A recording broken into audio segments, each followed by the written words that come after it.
across the legal fraternity for their brilliant minds, unwavering integrity, and lifelong commitment to justice and the rule of law. It is a long-standing tradition in the legal profession to honor the life with this, not to just deeply reflect on the achievements and contribution of these three senior counsel, but to also remember their character and integrity, the values they stood for, their unwavering commitment to justice, as well as the impact they had in the growth of the legal profession. And with those few remarks, it is now my pleasure and privilege to invite the Honorable Chief Justice and President of the Supreme Court of Kenya, Honorable Justice Martha Koome, to preside over these proceedings. Thank you. Thank you. Thank you very much, Registrar, Supreme Court, Honorable Letitia Wachira, my colleagues, honorable judges and judicial officers, the honorable representative of the Attorney General, the DPP, the President of the Law Society, members of the Senior Counsel Bar present, including the chairperson of the Senior Counsel Bar, family members of our departed colleagues, ladies and gentlemen. Before you is the tribute bench, presided over by myself, the Chief Justice and President of the Supreme Court of Kenya. My name is Martha Koome.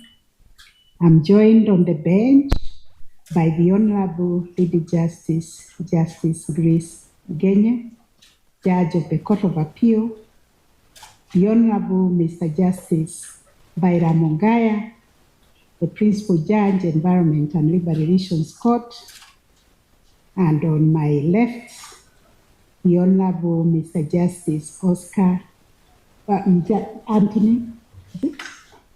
No, I think I got it right. I got it wrong. I'm joined also by the Honorable Mr. Justice Oscar Angote, the Principal Judge, Environment and Land Court, and the Honorable Mr. Justice Anthony Murima, Judge of the High Court and a Commissioner at the Judicial Service Commission. This is the tribute bench.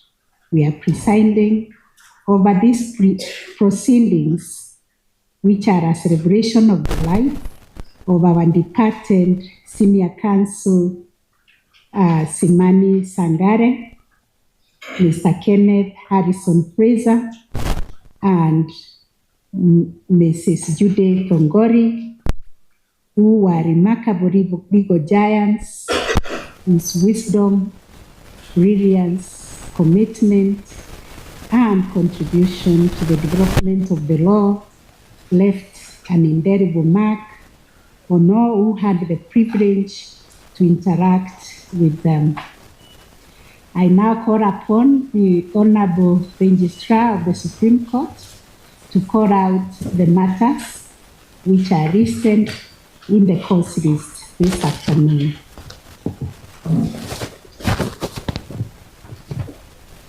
The first matter, which is miscellaneous application number 2 of 2025. This is special closing file of proceedings in honor of Senior Counsel Simani Sangale. Supreme Court miscellaneous application number 3 of 2025. Special closing file proceedings in honor of the late Senior Counsel Kenneth Harrison Freser. Supreme Court miscellaneous application number 4. Special closing of file proceedings in honor of the late Senior Counsel Judy Thongori. I now invite the Honorable Chief Justice to take over the proceedings.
Supreme Court within application number 3, and Supreme Court in application number 4 of 2025. The three applications, they are striking similarities and almost similar in substance, to the regards they are closing of files.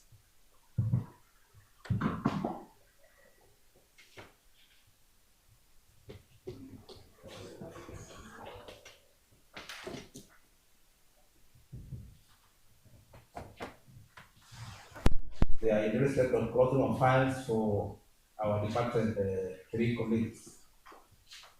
Having made that application, Your Ladyship, it is also my application that Supreme Court Miscellaneous Application number 2 of 2025 be the lead file in these proceedings.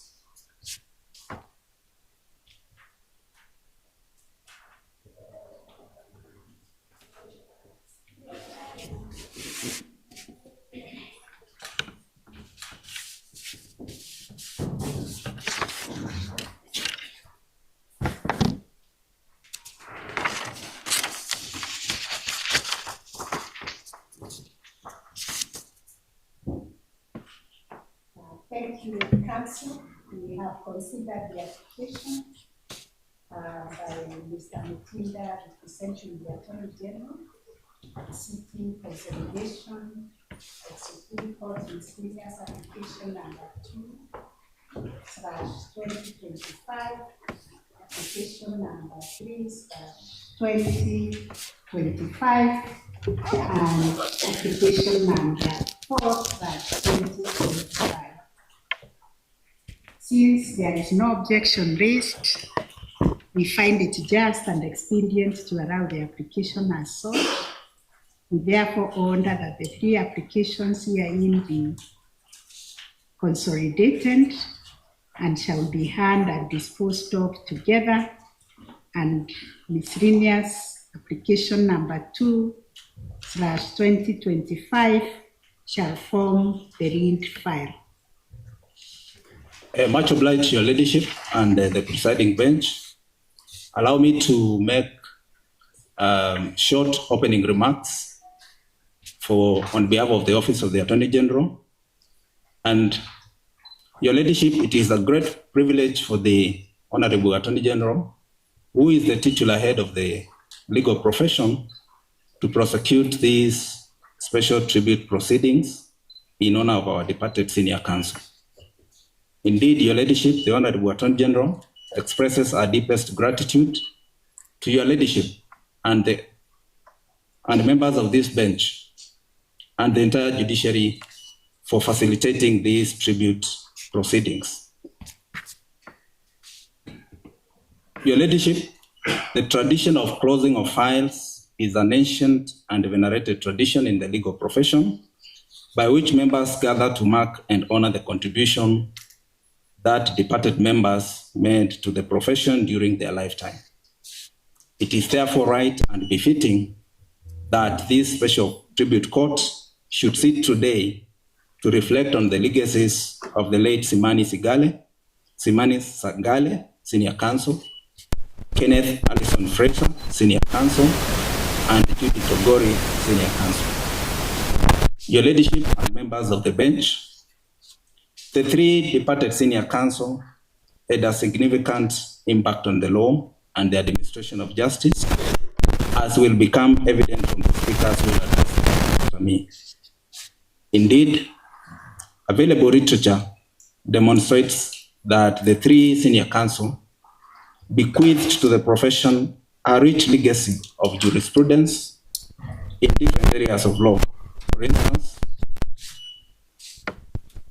Senior Counsel Simani Sangale ably demonstrated the role of lawyers as social engineers when he used his skills to understand his Tiriki community and documented the same in a book titled Tiriki Community Customs and Traditions.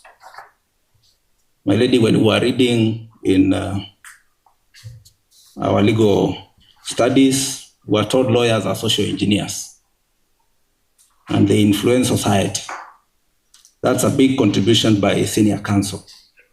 For Kenneth Allison Freser, senior counsel, he was a prolific commercial law practitioner who was involved in some of the groundbreaking decisions on banking law and also commercial law. Judy Thongori, senior counsel, she was a legal titan who immensely contributed to the growth of family law and the rights of women. Your ladyship and members of the bench, it is for these reasons that we gather today as a profession to honor the distinguished careers and legacies of senior counsels Simani Sangale, Kenneth Freser, senior counsel, and Judy Thongori, senior counsel.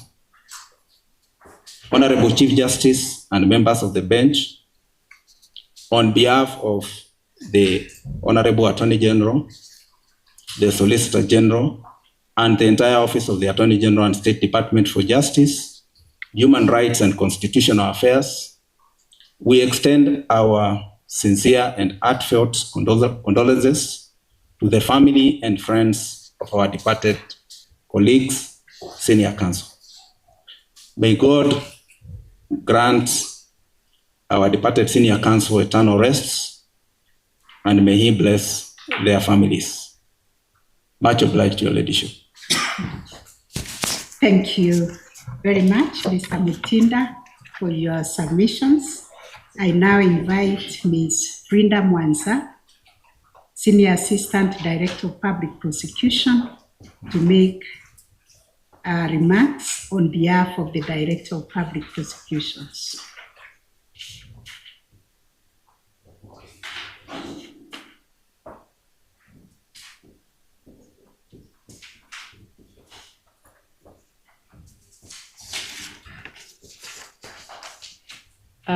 Your Ladyship, the Chief Justice, judges of the bench, allow me also to ride on the protocols already established. My name is Magdalene Galiuka. I apologize for the mix-up in the names. And I will be paying the tribute on behalf of the Office of the Director of Public Prosecution. It is a profound honor to join you this afternoon as we pay tribute to three of our profession's most dedicated servants, the late senior counsel, Simani Sangale, Kenneth Allison Freser, senior counsel, and Judy Thongori, senior counsel. And we thank you, your ladyship, for convening this most solemn ceremony. So on behalf of the Office of the Director of Public Prosecution, allow me to extend our deepest condolences to the family, our friends, counsels present, who mourn these exemplary lawyers.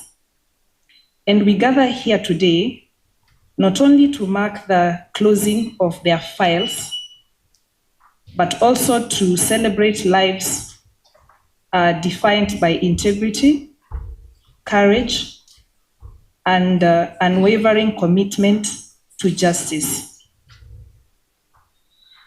For Simani Sangale, he was a person embodied by the spirit of service. With over 4 decades at the bar, he was a tireless advocate for rural communities, ensuring that no litigant, however marginalized, was barred from a fair hearing. His mentorship of junior practitioners established traditions of pro bono service that continue to flourish even today. Kenneth Allison Freser distinguished himself through the fearless challenge of constitutional boundaries. His reasoning in landmark judgments reshaped administrative law and strengthened the separation of powers beyond courtrooms. He was a trusted advisor in national policy forums bringing legal clarity to complex public sector reforms. Judy Thongori broke barriers at every turn. As one of the nation's first female senior counsel, she opened doors the professions of women in law. Her leadership of the Women Judges Association in her advocacy for gender-responsive legislation advanced equality in ways that will stand as her enduring legacy. Each of these senior counsels shared a singular gift, being the ability to see the law as a living instrument for reform and not merely as a set of rules. They stood at different times as pillars of professionalism, upholding the rule of law under pressure, guiding colleagues through ethical dilemmas, and reminding all of us that justice demands both skill and compassion. So today, as we close their files, let us also recommit ourselves to the values they lived by. May we carry forward Simani Sangale's compassion for the vulnerable, Kenneth Freser's fearless pursuit for constitutional truth, and Judy Thongori's passionate championing for equality. In doing so, we honor their memory not only in words, but in every case, every brief we draft, and for every litigant that we serve. Your Ladyship, we salute the judiciary for giving this space to reflect on these remarkable lives, and to the organizing committee, thank you for ensuring that this tribute befits their stature. And to all of us here, thank you for your presence, your prayers, and your resolve to build on the foundation that they laid. May their memories be a guiding light to us all. Thank you, and most obliged, Your Ladyship. Thank you very much, Madam Magdalene, for your submissions on behalf of the Director of Public Prosecutions. It is now my honor to invite the President of the Law Society, Ms. Faith Odhiambo, to invite Senior Counsel Bar and other speakers from the Law Society and from the legal profession to make their remarks. The Honorable Justice Martha Koome, Chief Justice and President of the Supreme Court of Kenya, the Honorable Lady Justice Grace Ngenye, Judge of the Court of Appeal, the Honorable Mr. Justice Byram Ongaya, Principal Judge, Employment, Labor and Labor Relations Court, the Honorable Mr. Justice Oscar Ngote, Presiding Judge, Environmental and Land Court, the Honorable Mr. Justice Anthony Mrima, High Court Judge. It is my honor to now invite the Chair of the Senior Counsel Bar, Mr. Philip Murgo, Senior Counsel, to commence the process of tributes by the Senior Counsel Bar. Thank you, Madam President. Your Ladyship, the Honorable the Chief Justice, Martha Koome, Your Ladyship, Justice Grace Ngenye of the Court of Appeal, Your Ladyship, Your Lordship, Justice Ongaya, Justice Oscar Ngote, Justice Anthony Mrima. It gives me great pleasure and privilege to be before you today for the purposes of this proceedings, for which, on behalf of the Senior Counsel Bar, we are extremely not only humbled and grateful. Happy in one sense and sad in another sense because we are closing 3 files shortly after closing another file. And I'm sure I can see everyone asking how many are left. I want to say, Your Ladyship, the Senior Counsel Bar is in attendance in strength, and permit me to quickly call them out. We have the founder members, Amos Wako, and the founding chairman. We have Paul Wamai. We have Waweru Gatonye. We have Omesh Kapila. We have Martha Karua. We have all the senior councils, of course, Lucy Kambuni. We have Kevin McCourt. We have Bita Siganga. We have Wilfred Nderitu. We have Justice Patricia Nyaundi, who you have borrowed for a short time, but she normally sits with us. We have Joyce Majiwa, and the one who prides himself as being the youngest, Charles Kanjama. So, Your Ladyship, we are here in numbers. And for the purposes of division of labor, unless there's anybody I've forgotten, it is our idea to have each tribute read out by a different senior counsel. And I would like to now call upon, for the first file, I would like to call upon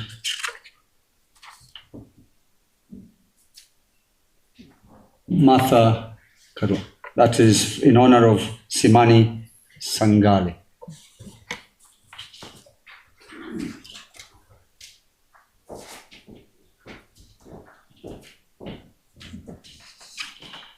May it please the court and all riding on the protocols previously established, esteemed members of the judiciary, colleagues, family, and friends. It is both a profound honor and deep solemn duty to stand before you today as a fellow senior counsel to pay tribute to a man who was not only a titan of our profession, but also a brother in arms, Senior Counsel Simani Sangale. As we gather for this closing of file ceremony, we do not merely mark the end of a career. We celebrate a life that illuminated the path of justice, enriched our cultural heritage, and inspired us all to strive for excellence. Having walked some of the same halls as Simani, I feel both the weight of his loss and the pride of his legacy. Simani's journey in the law began with a spark of brilliance. He was called to the bar at Gray's Inn in 1965 with an LLB honors and was admitted to the Kenyan bar on December 18, 1968. As one of the first lawyers from the Tiriki community. He was a trailblazer who carried his heritage with pride. His early days as a pupil under the Attorney General in the AG's chambers were marked by quiet determination and sharp intellect. These qualities laid the foundation for a career that would span decades and touch countless lives. From the AG's chambers, his path led him into the oil industry, where he excelled in various roles. This is proof of his versatility and commitment to excellence beyond the courtroom. Yet the law remained his true calling. In 1975, he was elected chairman of the Law Society of Kenya, serving with integrity and vision through a pivotal chapter in our profession. Later, he founded S. Sangale Advocates, a firm that became synonymous with diligence and excellence. Until his passing on June 10, 2024, he practiced law with a passion that made him not only a respected advocate, but also a mentor to many. But Simani's legacy extends far beyond the law. He was a proud son of the Tiriki community who poured his heart into preserving its soul through his book, Tiriki Community Customs and Traditions. Through years of research and oral history, he wove together the stories of his people, challenging colonial distortions and ensuring that the Tiriki culture would endure. This was more than just scholarship. It was an act of love for his heritage and a gift to future generations. His courage also led him into the political arena, where he vied for a parliamentary seat, driven by the belief that service to Kenya must be pursued not only through law, but also through leadership. In all these endeavors, his guiding principle was a deep and abiding commitment to justice and to his nation.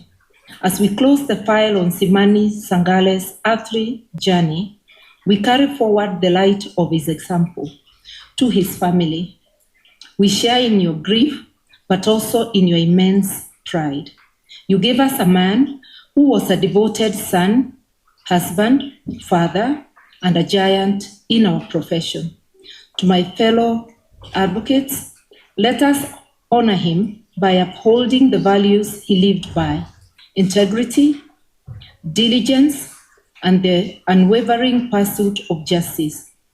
His elevation to senior counsel in 2003 was not merely a personal accolade, but a recognition of a life lived in service of the law and of Kenya.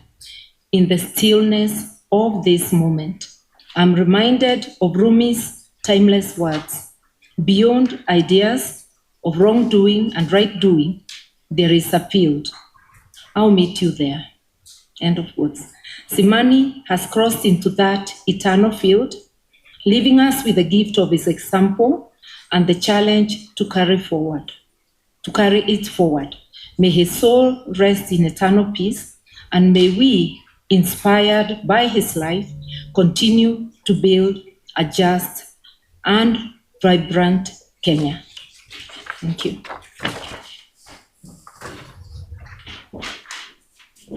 May I now call upon the next speaker to give the tribute for Kenneth Allison Freser, Senior Counsel Kevin McCourt.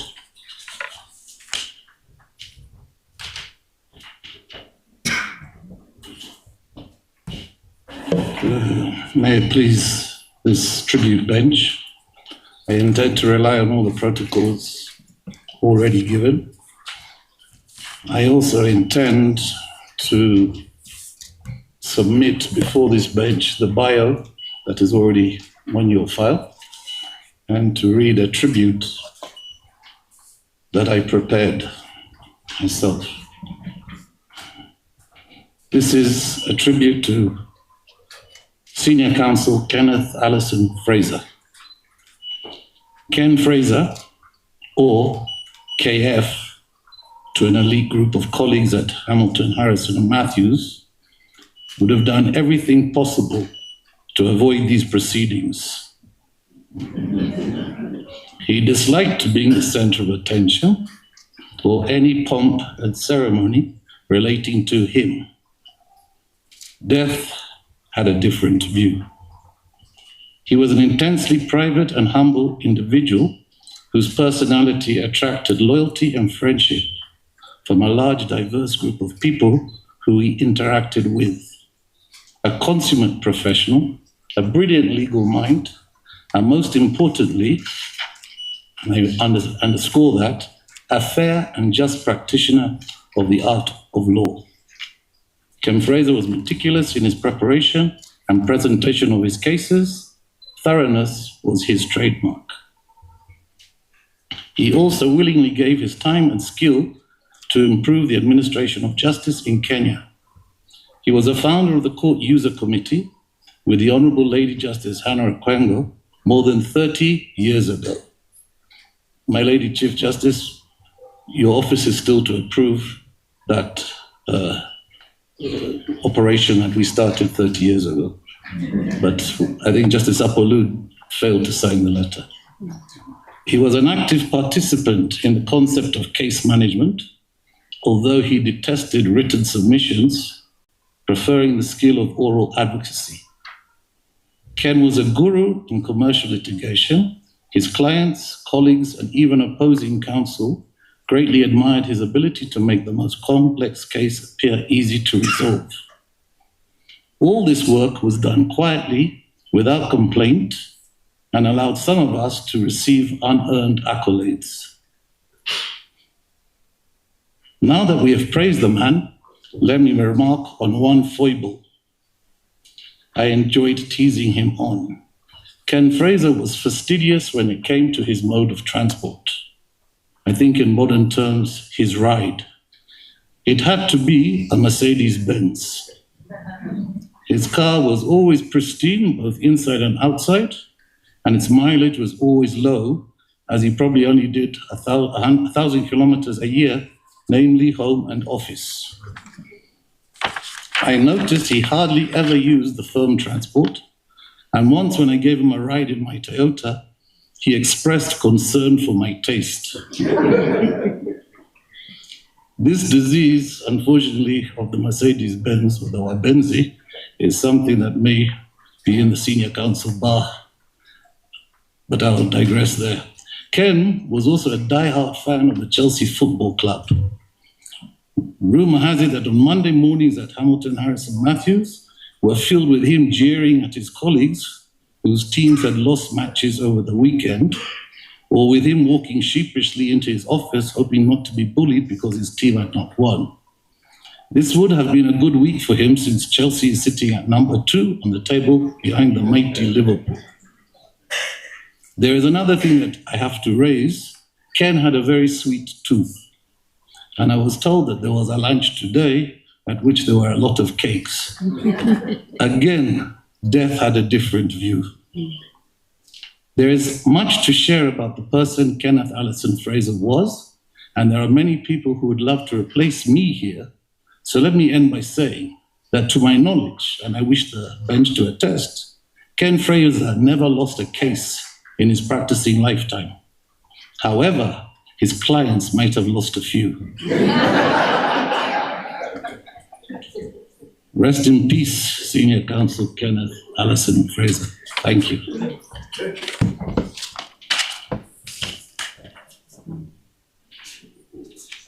It's now my privilege to call upon the third Senior Counsel to provide the third tribute in honor of Judy Thongori, Senior Counsel. I call upon Lucy Kambuni.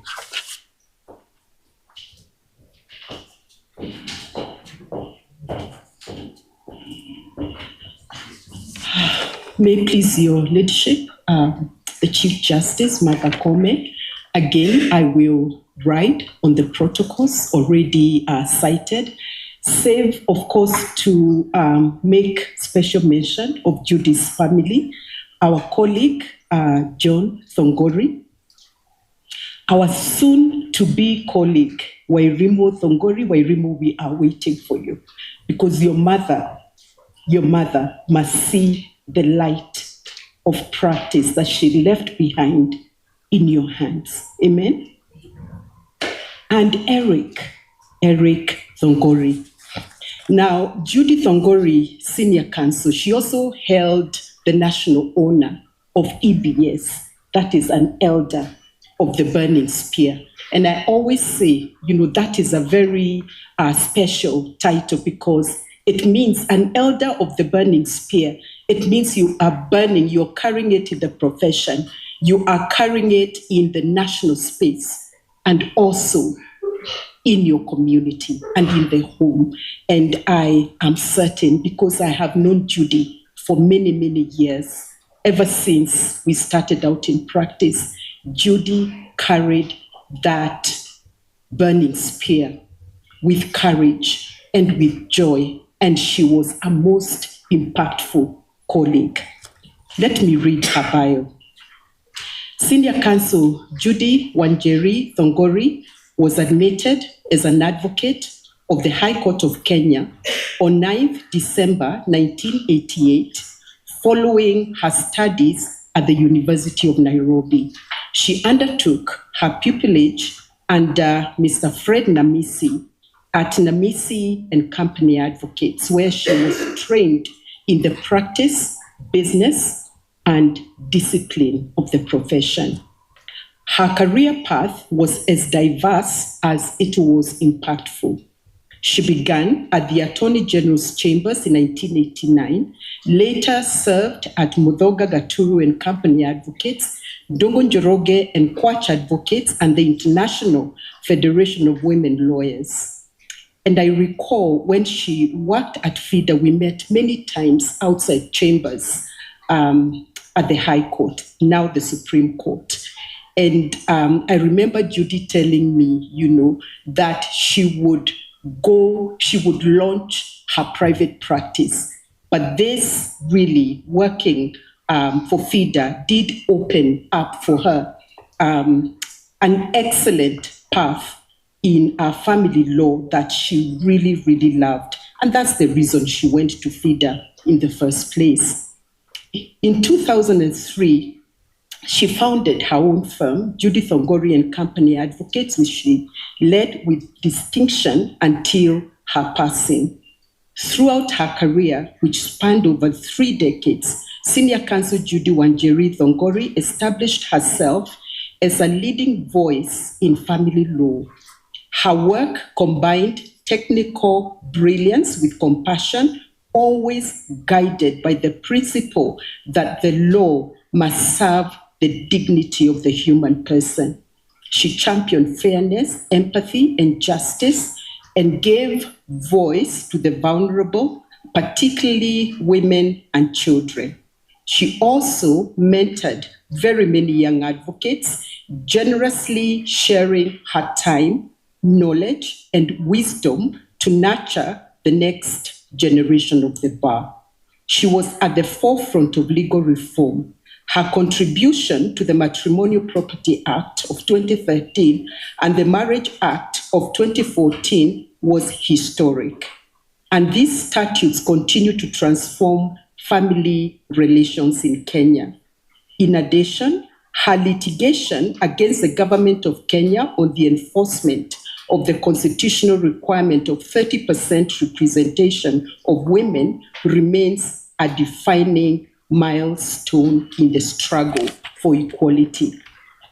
Her work extended beyond the courtroom and beyond Kenya's borders. Senior Counsel Judy Thongori used every platform available to demystify family law and make it accessible to the public.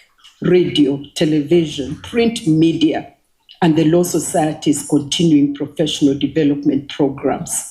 She provided training to police officers to improve their handling of domestic violence cases. She shared her expertise internationally, providing legal opinions in the United Kingdom, France, and the Netherlands, thereby influencing the global discourse on family law and the protection of children's rights. Her excellence was formally recognized by the profession. In 2013, she was the first woman inducted into the Roll of Honor of the Law Society of Kenya.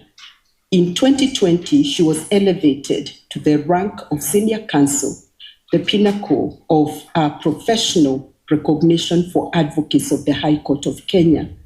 Now, Judy was not only a very dear colleague in the senior bar, but she was also my neighbor. And we had this running joke with Judy. Every time we met, she would ask me, when you pass by the road and you see those bananas in my compound, please just come and pick those bananas, because we kept talking about these bananas with Judy, but she didn't pick them up.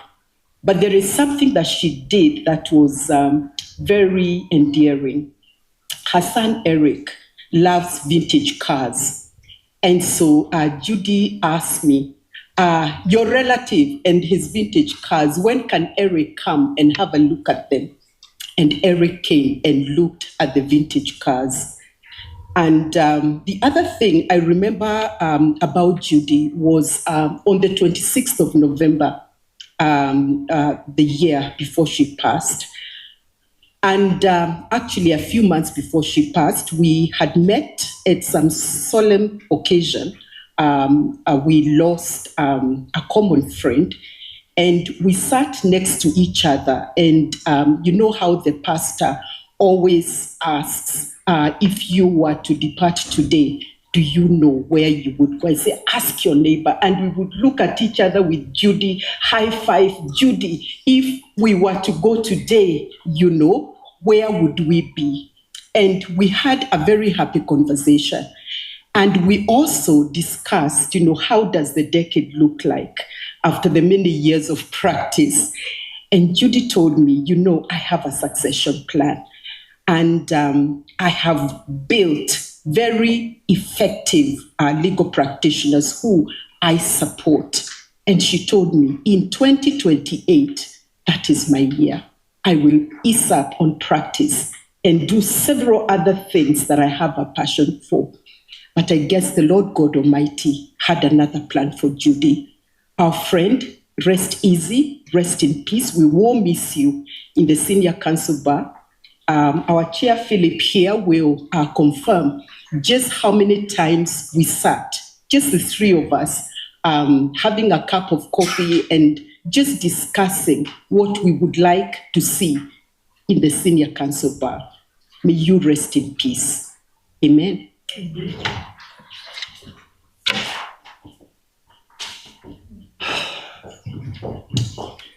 Thank you, Lucy. On my part, as you can all see, I'm very young. I might not have interacted with the late Sangale Simani, so I wouldn't say much about him. And it was quite a challenge to find somebody who had. I asked Senior Amos Wako to do so, and you'll be surprised, he said he didn't have his glasses. What an excuse. He specified his reading glasses. Anyhow, Senior Martha Karua is never one to turn down a challenge. And she said, bring it on. And we have to thank her for that. Now, I want to just say one or two things about the other two departed colleagues. I'll start with Kenneth Allison Freser. He was my pupil master. And he was everything that Kevin says he was. So particular was he that, and so detailed that it was very difficult to keep up with him. I would attribute a certain measure of what I became in the teachings that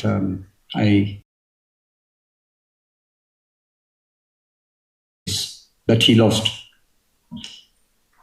But he didn't lose. His client lost. ICA building, where Hamilton, Harrison, and Matthews was housed for a long time, was put up by ICA, and it was the best building at the time.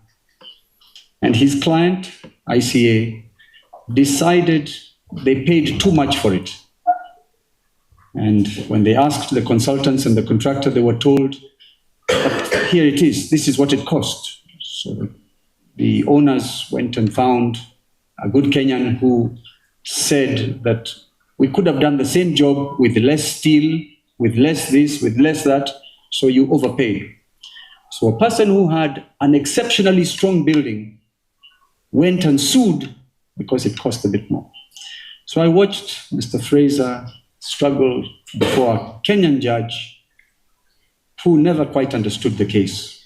You have a good building, the best in town, and you have come to complain. Naturally, he lost. He was almost happy to lose, but the client was the one who had to live with it. I'm not sure whether it went up on appeal. As for my sister Judy and I were great friends. We spoke so often that quite often when I was speaking to her in the evening, he ensured I spoke to her husband as well, just to make it clear that it was nothing more than, good friendship. Judy and I did many cases together. And as was said in the tributes during her funeral, she settled most of them. But whenever the battle got highly contested, bitter, and so on, Judy would always ask somebody else to help. And I think no prizes for guessing why she chose me sometimes. But in another case that I'd like to refer to, just after the promulgation of the new constitution, there was the challenge to the composition of the first Supreme Court. The challenge was that it was not compliant as far as the gender composition was concerned. And at that point in time, gender activists like Judy were feeling that the new constitution had come, but it was still another raw deal. And once again, the other gender were grabbing, what was it, 2/3 point something, and making it non-compliant. And I recall one discussion we had. I was also on her side, as a matter of fact. So we were arguing the same case before 2 gentlemen judges and 1 lady judge. Everyone, including the lady judge, ruled against us. But one conversation I remember was in the corridors with Senior Counsel Paul Muite. And Muite was happily on the gender side, the male gender side. And he was most unsympathetic. And we were standing in the corridors, and I said to Paul Muite, I don't think you can see the signs of the times. Here you are, almost arrogantly insisting that it's just too bad if they don't like it. It's a man's world. That was the effect of the argument.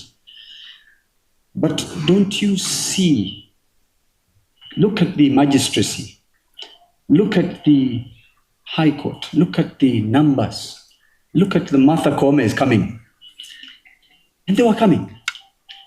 And we said to Paul, one day, you on behalf of the male gender will be begging for the 1/3. Before Judy passed on, that day came to pass. And today we have a CJ. And there we were saying, the DCJ must be a man. No one listened. DCJ is a lady. Oh, this is the justice sector. The AG must be a man. Hiyo ikaenda. Surely the CRJ must be a man. Ikaenda. So we went to the electorate in the Law Society. We can't have faith. And we also lost that. I'm looking for Paul Muite, I can't find. He was everything that a senior counsel should be. And for those who aspire to become senior counsels, she was one of those who somehow we should get to the point where we interview those who apply for senior counsel to ask them if they understand that upon becoming senior counsel, it is the beginning of a new type of service, giving much more than you're taking for yourself. So for that, those who we can get to that point so that we ask the magic question, what is it that you want to contribute to society? So having said those few words, I wish to once again thank beginning this special session, and on my own behalf and on behalf of the Senior Counsel Bar,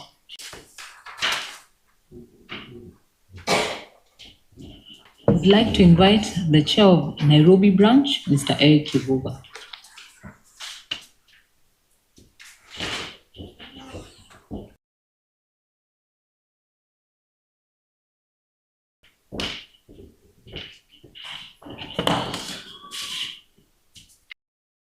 The Honorable Chief Justice and the President of the Supreme Court of Kenya, Honorable Martha Koome, all protocols observed, distinguished guests, ladies and gentlemen, good afternoon. It is indeed a great honor to be participating in these proceedings today as we formally close the files of 3 remarkable senior counsel whose legacies continue to shape Kenyan jurisprudence. Their dedication to justice, mentorship of emerging lawyers, and unwavering integrity have left an indelible mark on our legal community. Today, we remember and celebrate their lives and contributions. Senior Counsel Kenneth Allison Freser devoted over 50 years to the advancement of fair and efficient legal processes in Kenya's appellate and commercial courts. As a key member of both the Court of Appeal Bar Bench Committee and the High Court's Commercial and Tax Division Bar Bench Committee, he championed procedural reforms that accelerated dispute resolution without sacrificing the quality of justice. With unwavering diligence and a tireless commitment to excellence, Kenneth Freser mentored countless lawyers, helping shape law firms and generational shifts in legal practice. Beyond his formidable intellect, he was a trusted leader, a patient teacher, a loyal friend whose guidance will continue to inspire us. Senior Counsel Freser Sangale bridged the worlds of law and culture, earning distinction as one of the first senior counsel from the Tiriki subgroup of the lawyer community.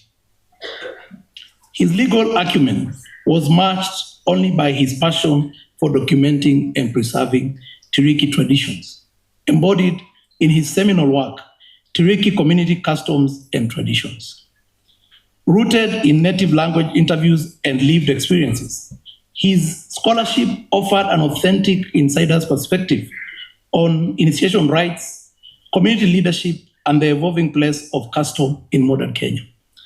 As both advocate and cultural custodian, Simani forged a path that honored heritage while embracing progress. Senior Counsel Judy Thongori. Her impact on family law and mediation reshaped how Kenyan courts approach family disputes. Appointed senior counsel in the year 2020 and the first woman to be inducted into the Law Society's Roll of Honor in 2013, she brought compassion and innovation to the High Court Family Division. A certified family mediator and member of the Judiciary's Mediation Accreditation Committee, Judy played a pivotal role on the Chief Justice's task force that established the Family Division in Nairobi. Her leadership on the bar bench committees and dedication to alternative dispute resolution set new standards for fairness and empathy in our courts. As we close the files of Senior Counsel Kenneth Freser, Senior Counsel Freser Sangale, and Senior Counsel Judy Thongori, let us carry forward their dedication to excellence, mentorship, and the seamless integration of tradition and modernity. May their memories challenge us to pursue justice with the same vigor, integrity, and heart. On behalf of the Law Society Nairobi branch, we support the Attorney General's motion. Thank you.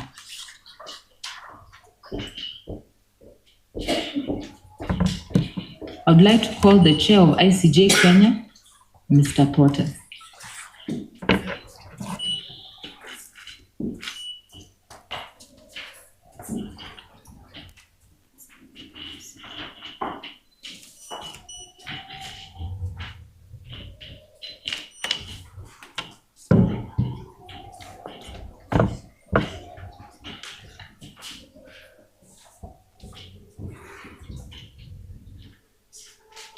Honorable Justice Martha Koome, Chief Justice and President of the Supreme Court of Kenya, Honorable Lady Justice Grace Ngenye, Judge, Court of the Appeal, Honorable Justice Byram Ungaya, Principal Judge, Employment Labor Relations Court,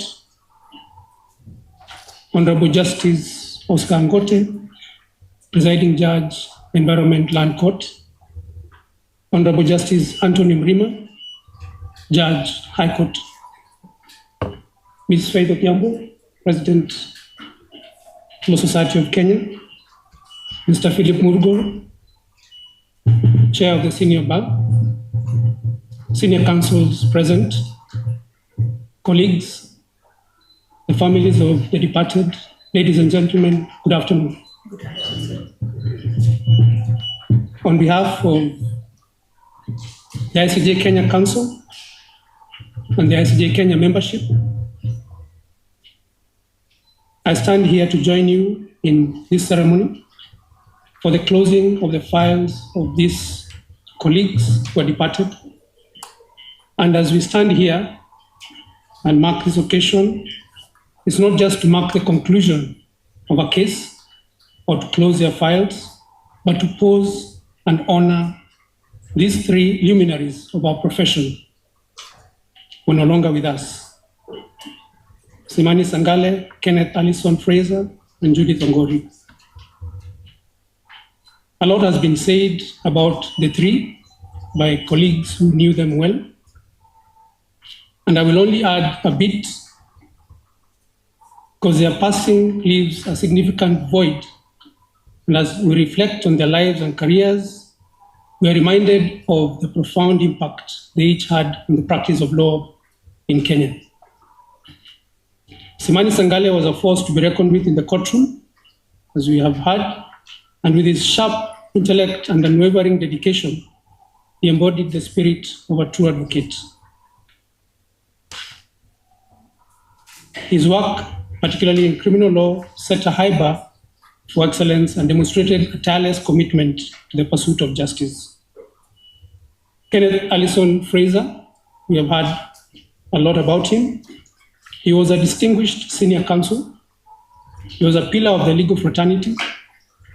He represented the very best of the profession, a man of immense knowledge, impeccable decorum, and deep wisdom. His contributions to corporate and commercial law were foundational, but his legacy extends beyond his casework. He was a mentor to many, and two of them stood here to honor him. And generously, he shared his experiences and helped to shape the next generation of lawyers. His quiet professionalism and steady guidance will be deeply missed. And then there is the formidable Judy Thongori, who has also been talked about here. She was not just a lawyer, but a pioneering advocate for social change.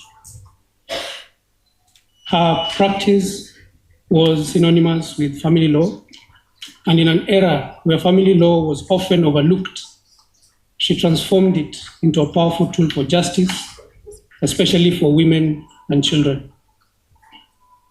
Through her tireless work and a voice that was both strong and compassionate, she fought for gender equality and human rights. And that's where sometimes our paths crossed. She left an indelible mark on our legal landscape and society as a whole.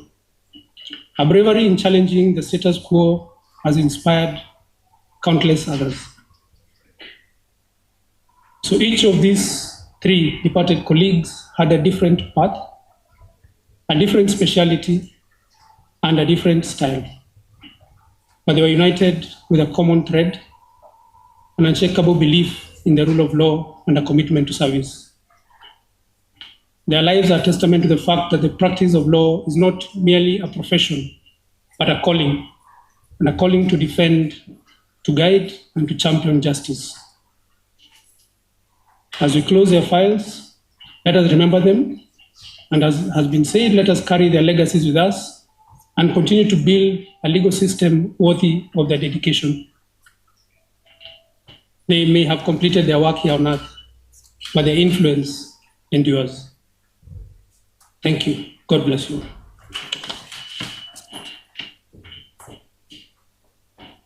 I would like to now call the chairperson of FIDA Kenya, Ms. Christine Kungu.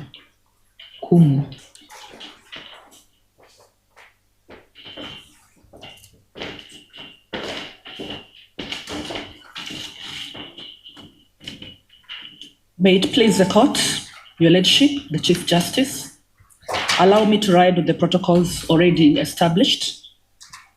This is a tribute to Senior Counsel Judy W. Thongori by FIDA Kenya on behalf of the FIDA Secretariat, the FIDA board, and the FIDA Kenya members who are also present today. My lady, I wish to associate myself fully with the tributes already given by my colleagues. Today, as the judiciary formally closes the file of Senior Counsel Judy W. Thongori, we at FIDA Kenya celebrate her extraordinary service, her fearless pursuit of justice, and her enduring impact on the legal profession and women's rights in Kenya. Senior Counsel Judy was a trailblazing lawyer, a renowned family law expert, and cherished senior member of our organization, FIDA Kenya. Senior Thongori was our former deputy executive director and a dedicated life member who significantly contributed to the women's rights movement, family law, and promoting access to justice in our beloved country. Senior Counsel Judy served FIDA Kenya diligently in the 1990s and in the early 2000s, which were challenging times for Kenyan women and girls. During her tenure, she played a leading role in positioning the organization as a premier women's rights organization that champions the rights, the interests, and dignity of vulnerable women, children, and the well-being of families. Senior Counsel was passionate about recruiting young members. She was passionate about mentoring young lawyers and inspiring young lawyers that led to many of them joining the Federation of Women Lawyers and achieving career milestone. Many of them are now magistrates, some of them are judges, some of them work and serve in different category of public service in Kenya. Senior Counsel Judy was a champion of alternative dispute resolution. At FIDA Kenya, she always advised our client to seek mediation first before she could take up matters, including family law matters. In the divorce cases, she had a priority in fairness, dignity, and the well-being of all parties. She was instrumental in developing the FIDA Kenya self-representation manual that we use to date to train our clients who are not able to represent themselves in court. While at FIDA, she chiseled her name by studying for the marginalized and prosecuting their cases, even when powerful forces wanted such violations hushed up. Indeed, sometimes the mere mention of Judy Thongori's name sent chills down the spines of many absentee fathers and those accused of battering their wives and children. And we all know that for sure. She was also there to help women and girls and children when they were being disinherited, which is one of the cases that we do in FIDA. Even after transitioning from FIDA Kenya, Senior Counsel Thongori continued to serve and participate in our activities in FIDA as an active senior member. She served as one of our organization's counsel and one of our pro bono lawyers, rendering skilled and professional advice in navigating complex family law legal issues. FIDA Kenya worked closely with Senior Counsel during the development of the Matrimonial Property Act and the Marriage Act, where she took very active and leading roles. Madam Chief Justice, Senior Counsel was a gender champion. Senior Counsel was a feminist at heart and engaged in feminist activism when it was not fashionable to do so in this country, and we know why. At that particular point, the population did not understand or appreciate what feminism entails. But we thank God in 2025, even everyone here, we understand how it's important. And we've seen the members who are even here, most of them FIDA members who are here. It is because of this activism and our work at FIDA Kenya that she sustained attacks from a section of society that considered women to be second-rate citizens who are only suitable for rearing children and staying at home. Despite the attacks, and those attacks were many, Senior Counsel was never shaken. She was unbogable. She remained fearless and steadfast. We remember her as a courageous champion of gender equality every day. Senior Counsel's wisdom, strength, and advocacy have not only impacted the organization and countless women and families in Kenya, but has left a mark on the legal profession, inspiring future generations of lawyers. Senior Counsel solidified her legacy as a champion of women and children's rights everywhere she went. Her extraordinary life and mission of ensuring justice for all will forever remain etched in our organization's history. Even as FIDA Kenya marks 40, we will never, ever forget what Senior Counsel has done for us as an organization. Today, sadly, as we close her file, Senior Counsel legacy remains open and alive through the lawyers, the laws, that she developed and all the lives that she touched. In the annals of justice, Senior Counsel Judy Thongori's name will forever stand as a beacon of courage, a beacon of wisdom and dedication to the vulnerable groups in Kenya. Rest in peace, our Deputy Executive Director. Rest in peace, Senior Counsel. I thank you.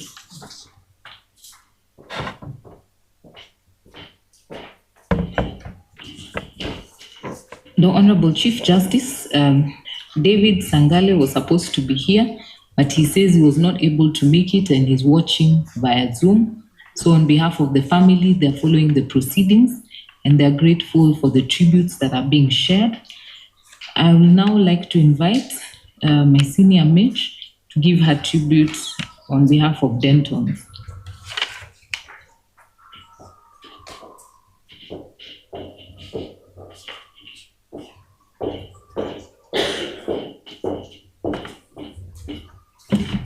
My Lady, the Chief Justice and the tribute bench, members of the judiciary and my professional colleagues, family members, ladies and gentlemen, good afternoon. Good afternoon. My name is Michi Kiremi, a partner at Denton's Hamilton, Harrison and Matthews, and head of dispute resolution. It is both an honor and a solemn privilege to speak today on behalf of Denton's Hamilton, Harrison and Matthews in honor of a man who exemplified the best of our profession, Mr. Kenneth Freser. Mr. Freser was first and foremost a lawyer of rare distinction. Over the course of a remarkable legal career spanning over 53 years, he built a reputation not only on his skill and sharp legal mind, but on a steadfast commitment to integrity, fairness, and service. Whether in the courtroom or in the firm's boardroom, Mr. Freser brought clarity, calm, and conviction. He kept things simple, but stood his ground. But it was never just about the cases. Mr. Freser believed in the law as a force for good and a tool to uphold justice and to serve the greater good. He was tireless in his efforts to improve the practice of law, as has been recounted by my colleagues before me.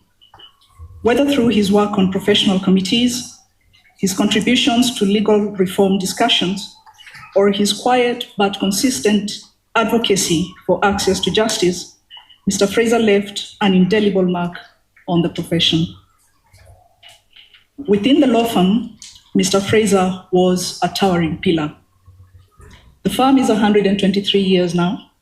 He was part of it for 53. He mentored generations of young lawyers, not just in the technicalities of law, but in the deeper responsibilities of the calling, to act with honor, to speak with integrity, and to lead with humility. Many of us in this room were a part of our journey to Mr. Freser's generous counsel and unwavering support. He led not by title, but by example. He showed us that excellence and kindness are not mutually exclusive. He would not shout his achievements on the rooftops, but they were there for all to see. He held a quiet dignity and a decency, supporting everybody who sought his support and counsel. But he did not compromise on his standards and on his integrity. He was a teacher, a leader, and a gentleman. His legacy is not only in the precedents he helped set, but in the people he shaped and inspired. The Kenya law reports are replete with cases that he was involved in. And as we gather here today for the closing of his file, we're reminded that while we symbolically bring Mr. Freser's professional file to a close, the legacy he leaves behind remains very much alive. In every lawyer he mentored, in every life he touched, and in every principle he stood for, his influence continues. And so on behalf of the firm, I extend our deepest respect and gratitude for a life so well lived and a career that uplifted us all. I thank you.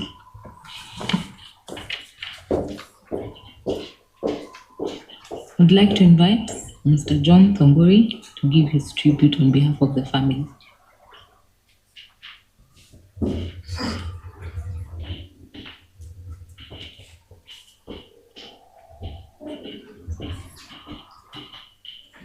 To the Honorable Chief Justice and the tribute bench, members of the judiciary, the legal profession, our family and friends, I bring these words of tribute on behalf of our family to join the legal profession in recognizing Judy as a champion of justice and a pillar of the community.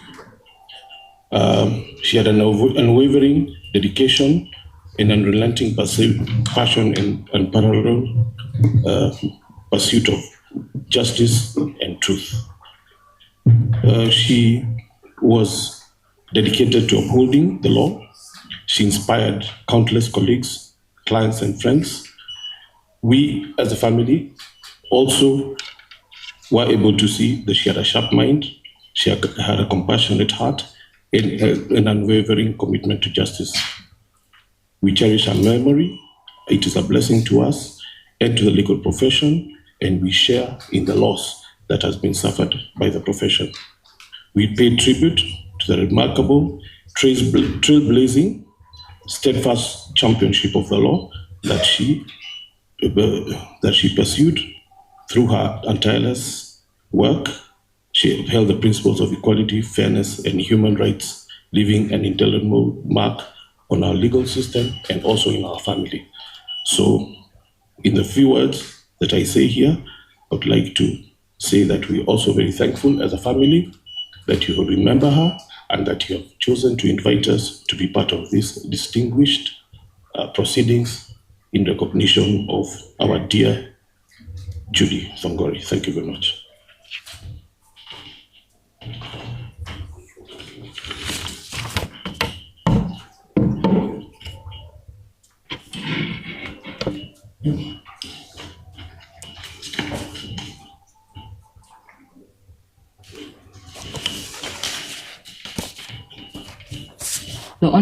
The Honorable Chief Justice and President of the Supreme Court and the presiding bench, my lords and my ladies, when great trees fall, rocks on distant hills shudder, lions hunker down in tall grasses, and even elephants pause in their tracks.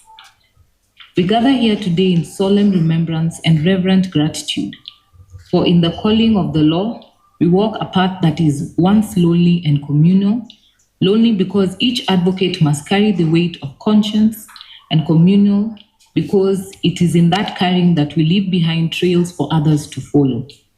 Today we close the files of three giants: Senior Counsel Freser And Sangale, Senior Counsel Kenneth Freser, and Senior Counsel Judy Thongori, whose practice, advocacy, and very lives etched pathways that have defined justice in Kenya.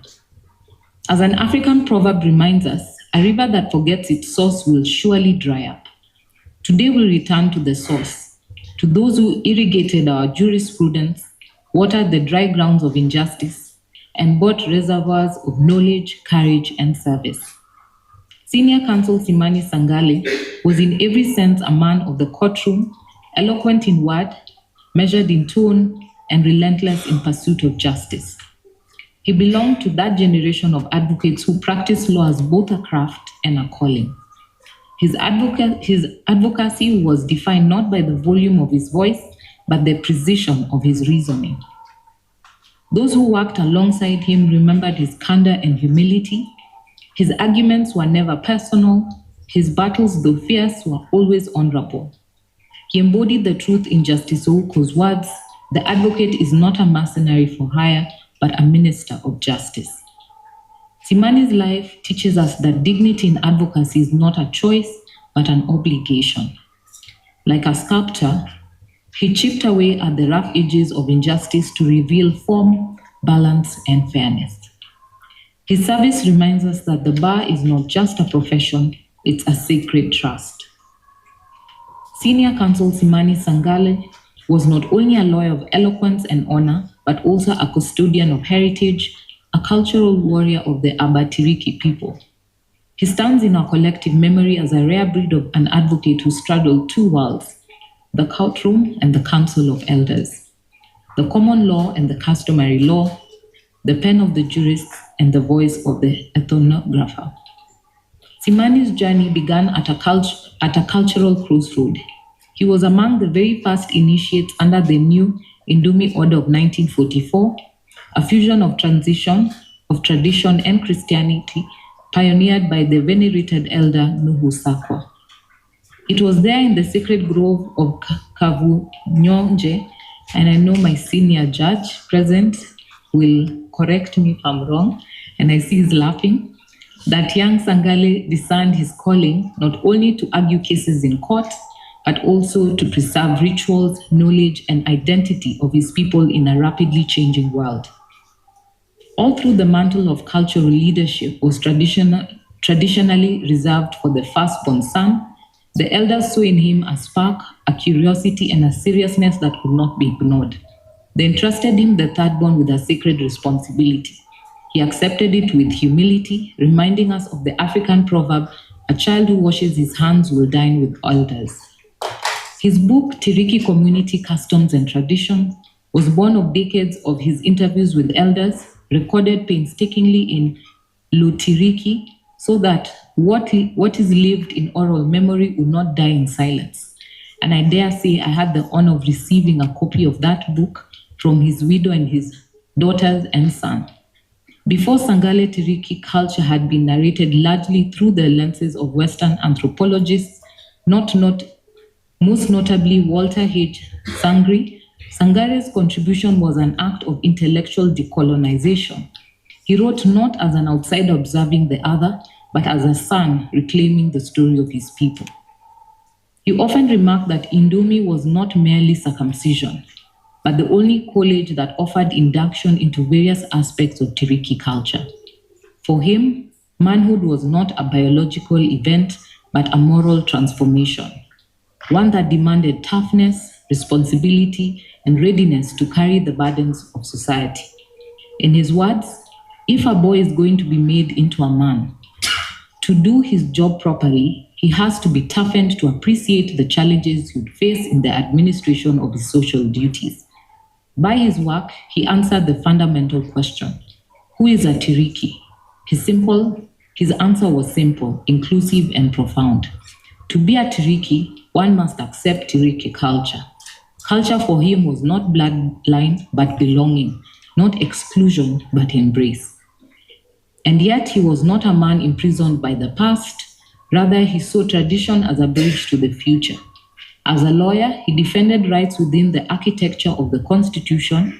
As an author, he defended identity with the architecture of memory. In both, he fought against erasure.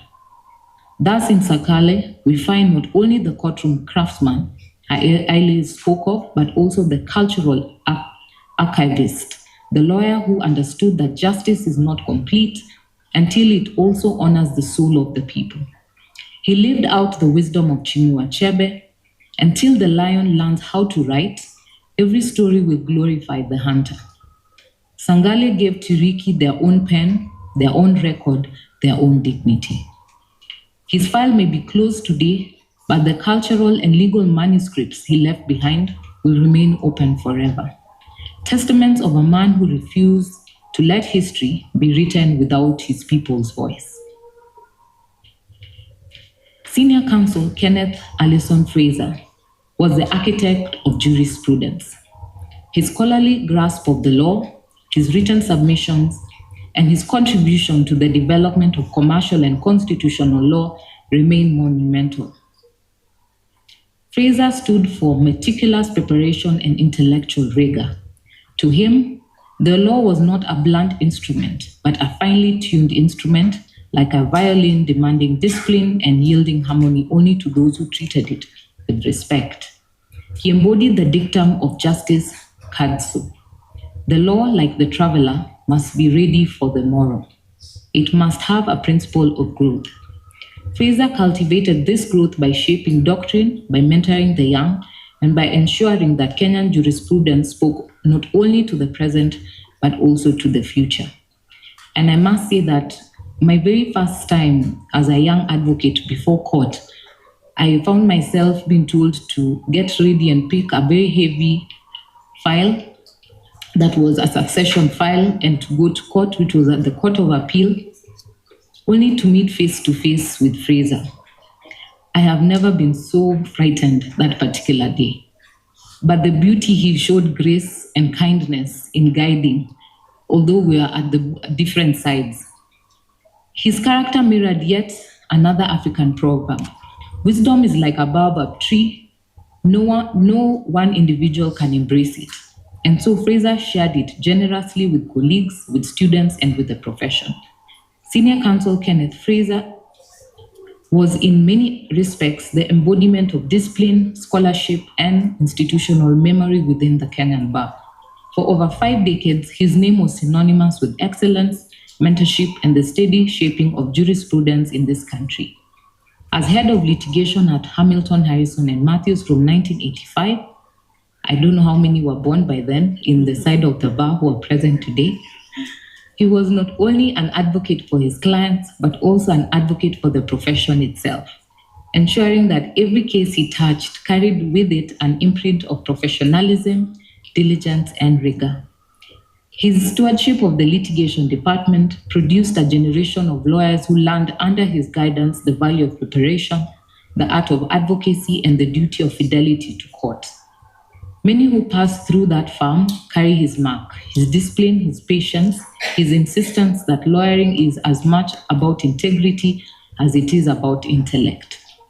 He mentored scores of advocates who in turn became judges, senior counsel, managing partners, and sought-after advocates and leaders. Many paying tributes aptly note that Freser helped mentor many lawyers in this country. That legacy of mentorship is perhaps his greatest brief, one that continues to be argued daily in the work of those he trained. But Freser was more than a mentor. He was also a titan in litigation. He appeared in landmark cases that shaped the practice of law in Kenya, cases that went beyond the fortunes of individual litigants to setting enduring precedents. His pleadings are marked by clarity, his arguments by precision, his demeanor by respect. To borrow from Lord Bingham, the duty of the advocate is to present the client's case as fully and properly as possible, but always within the framework of fairness to the court and administration of justice. Freser lived this duty to perfection. Colleagues recall that his submissions carried the rare blend of scholarship and practicality, rich in legal history yet sensitive to contemporary realities. He saw litigation not as an arena for mere victory, but as a forum for truth and jurisprudential growth. In that sense, he was, as I earlier noted, an architect who laid brick by brick the edifice of Kenyan law. His career spanning more than 50 years was a masterclass in endurance, excellence, and humility. He was a partner not only in a firm, but also the collective project of justice. Even as the firm transitioned into Denton's Hamilton, Harrison, and Matthews, Freser remained a beacon of continuity, proof that institutions are sustained not only by name, but by the values of those who inhabit them. An African proverb reminds us, when an old man dies, a library burns to the ground.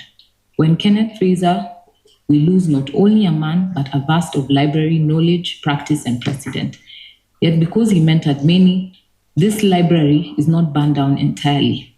Rather, its volumes have been distributed across the profession in the judges, the senior advocates, the practitioners, the students whose path he shaped. His file may close today, but his notes remain open in our books of law.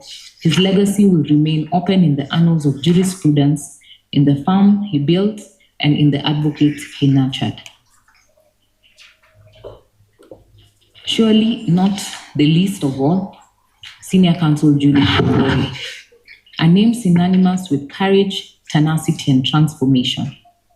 She chose the terrain of family law, often dismissed as soft law, and turned it into a battlefield for dignity, equality, and justice.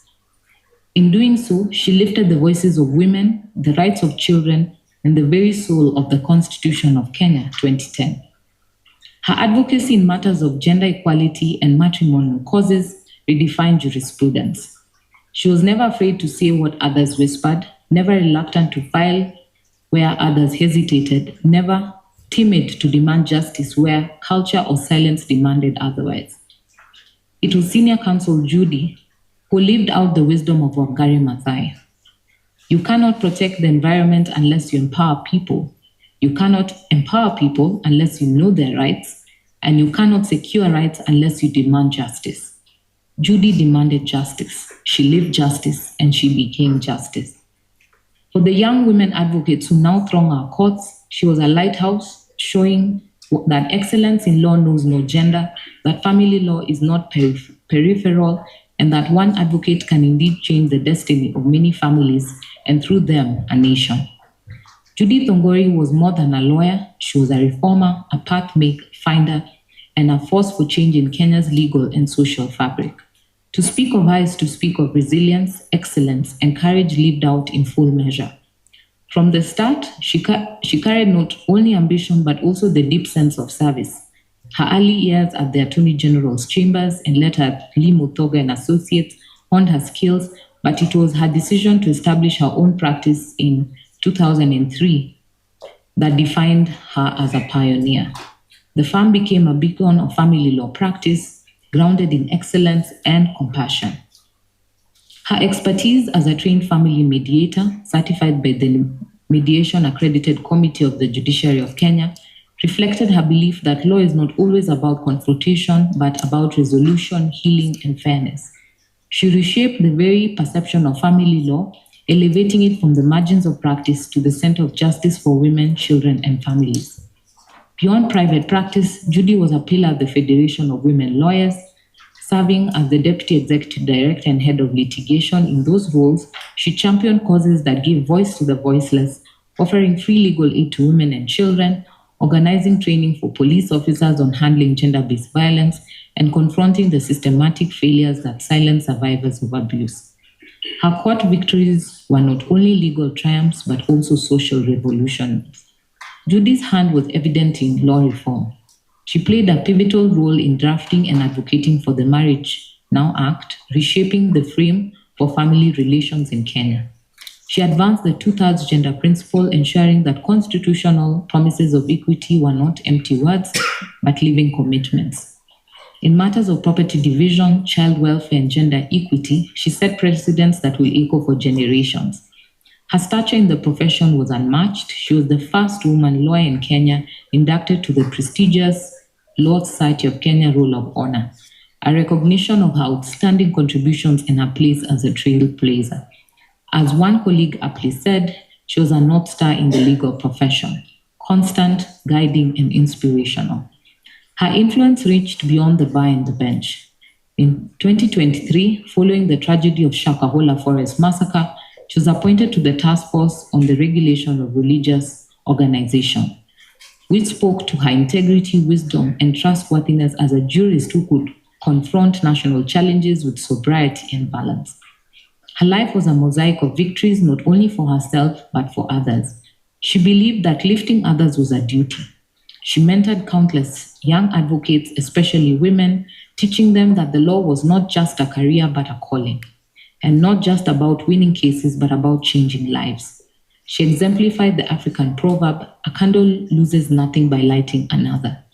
In lighting others, Judy illuminated the path for an entire generation. Indeed, Senior Counsel Judy Thongori it's not just about her, it's about the women who found justice because she stood up for them, the children whose futures were secured because she fought for their rights, and the young advocates who now stand taller because she mentored them. Her legacy is best summed up in the words of Wangari Maathai. The higher you go, the wider the view. Judy rose high, and from that vantage point, she widened the horizon of justice for Kenya. She lives beyond jurisprudence that is fairer, a profession that is more inclusive, and a society more aware that equality is not negotiable. Though her file closes today, her story remains forever open, a testament that law, when wielded with courage and compassion, can heal, protect, and transform. Together, these three senior counsel represent the three strands of the advocate's calling. Senior Counsel Sangale, the craftsman of courtroom dignity; Senior Counsel Freser, the scholar and the architect of jurisprudence, and Senior Counsel Thongori, the courageous reformer who turned personal battles into public victories. In their different parts, they embodied what Lord Denning once said of advocates. As a Minister of Justice, an advocate has a duty to the client, to the court, to the public, and above all, to the cause of justice itself. Their files may close, but their legacies remain open chapters in the book of Kenyan law. Their memories are not written in ink, but in precedent, not in stone, but in the hearts of those who believe that justice, though often delayed, is never denied to those who insist upon it. My lords, my ladies, an Akan proverb teaches, the good deed of the day is not buried in the ground.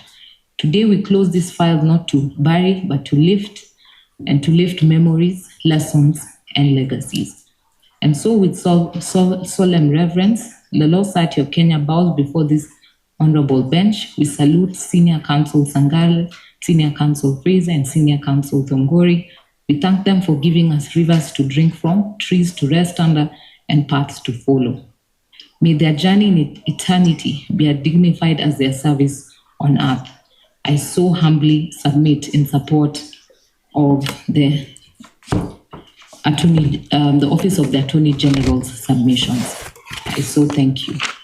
Thank you. Thank you very much, Madam President of the Law Society of Jambo, and all the other speakers. I want to thank all of you for your profound remarks and very, very kind words of tribute.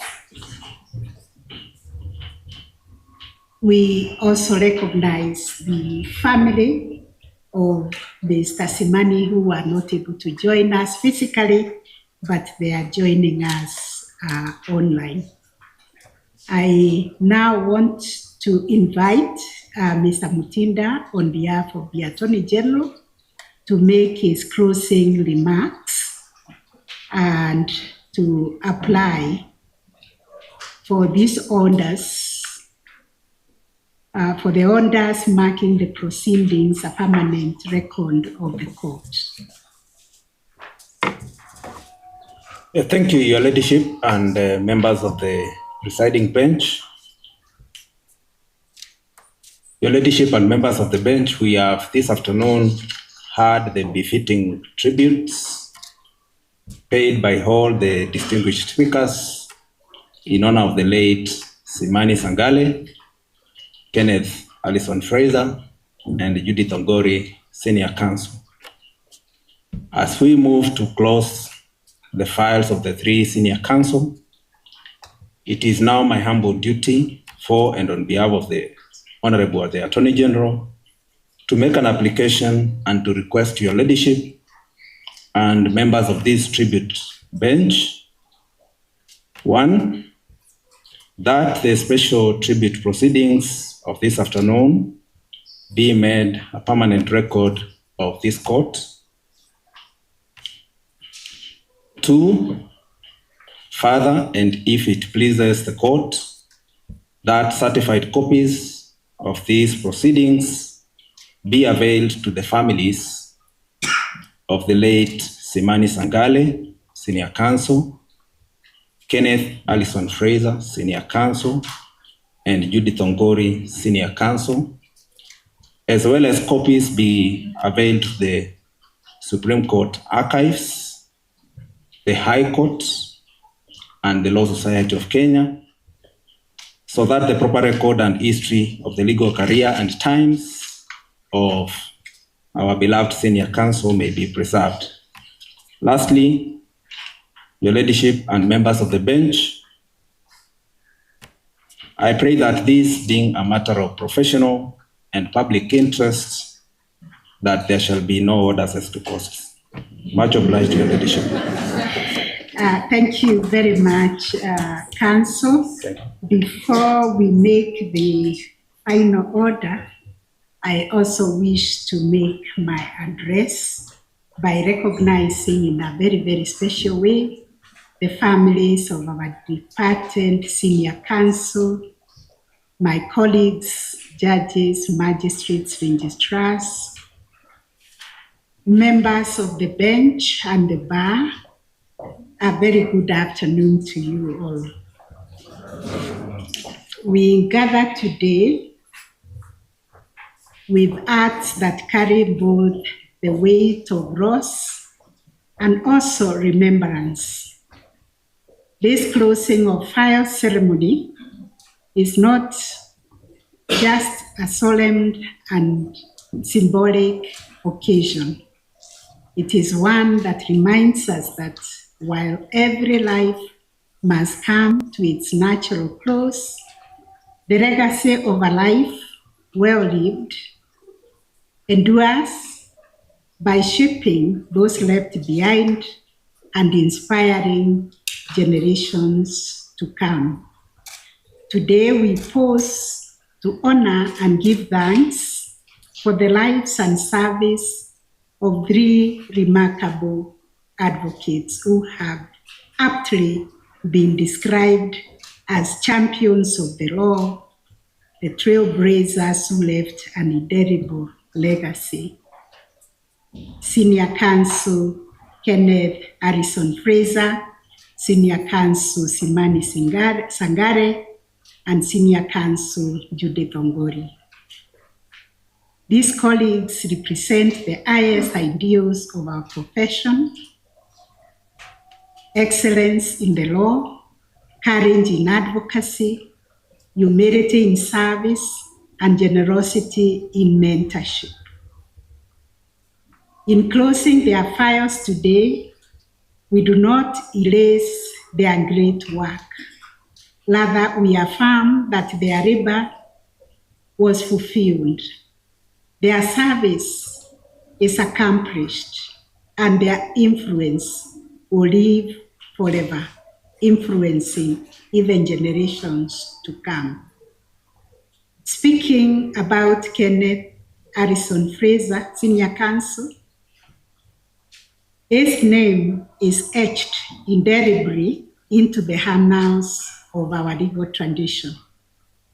He embodied the very finest of the advocate's calling: scholarly in his mastery of the law, courageous in his advocacy, and principled in his service to justice. As lead counsel in landmark cases, he helped shape the contours of the Kenyan law and practice, yet his legacy reaches far and beyond case law.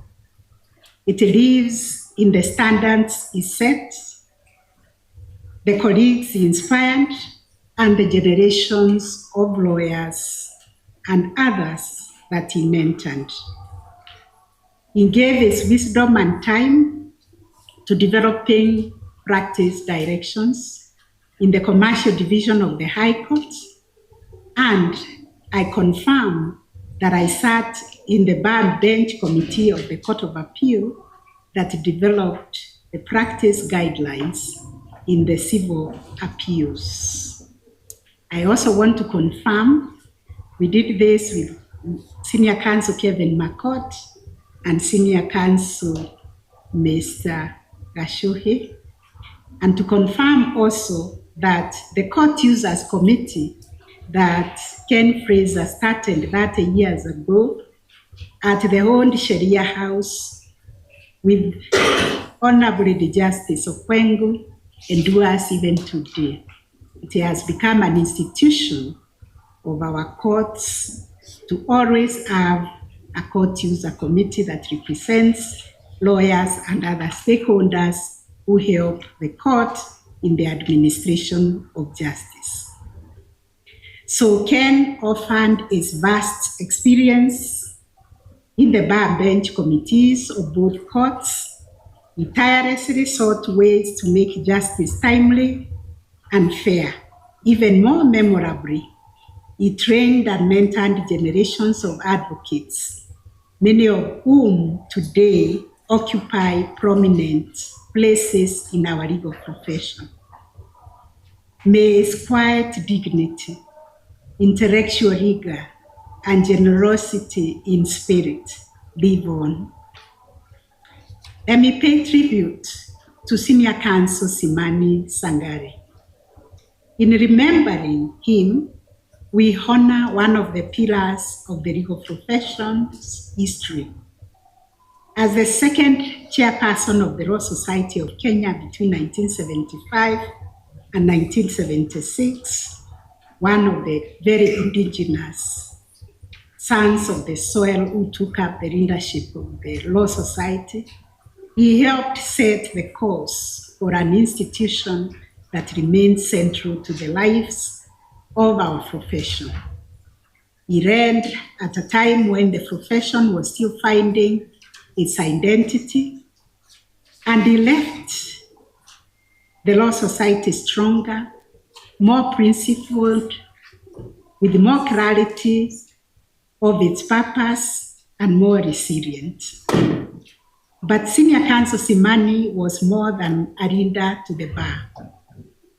He was a lawyer of keen intellect and steady judgment, respected by colleagues and judges alike. He was also a man of wide-ranging curiosity.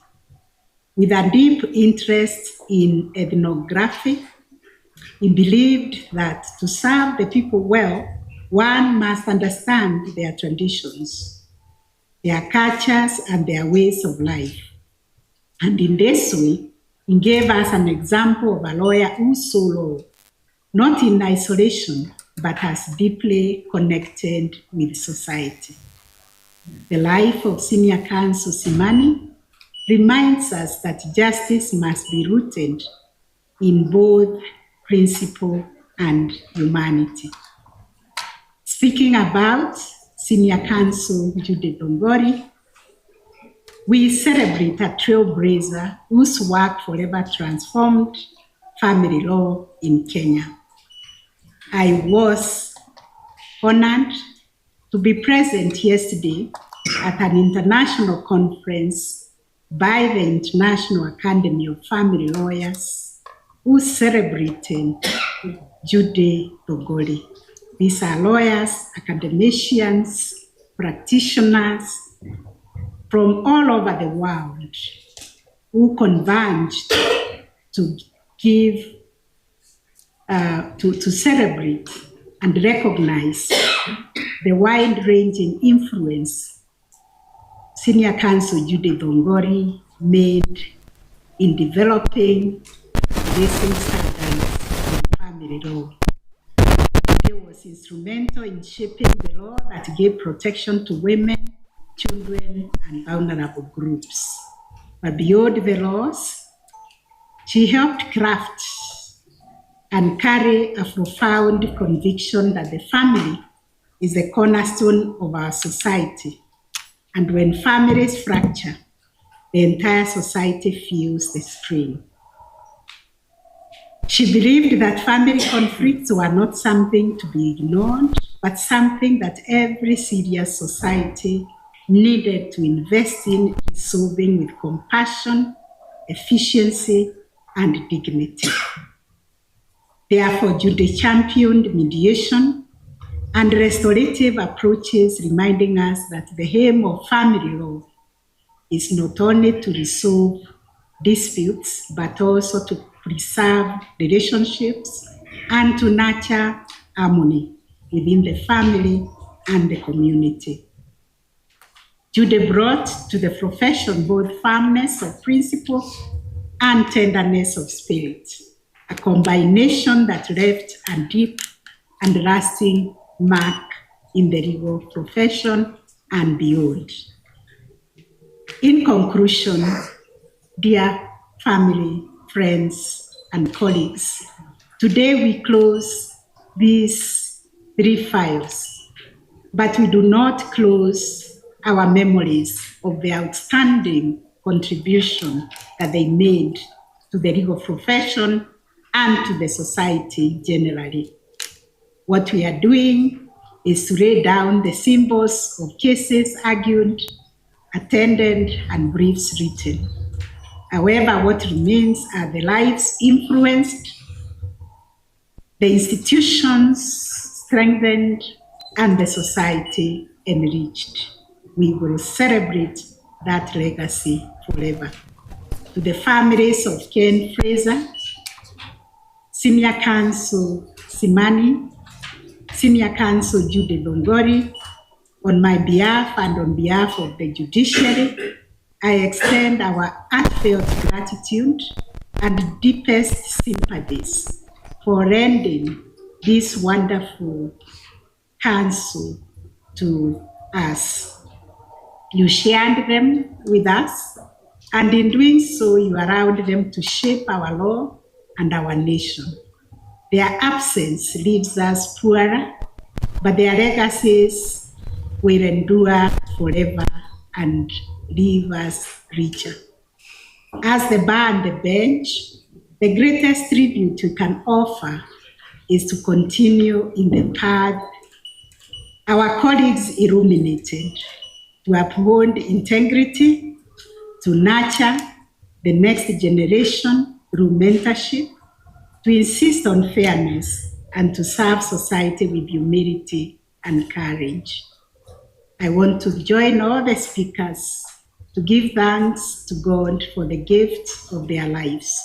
May their souls rest in eternal peace, and may their memories inspire us to carry forward the torch of justice which they lighted, and may the emblems of fire which they have left continue shining with the same devotion and dignity that they so nobly displayed. Thank you, and God bless you.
I will now request the Honorable Lady Justice Grace Ng'enye, Court of Appeal Judge, to read the ruling of the court and the final orders.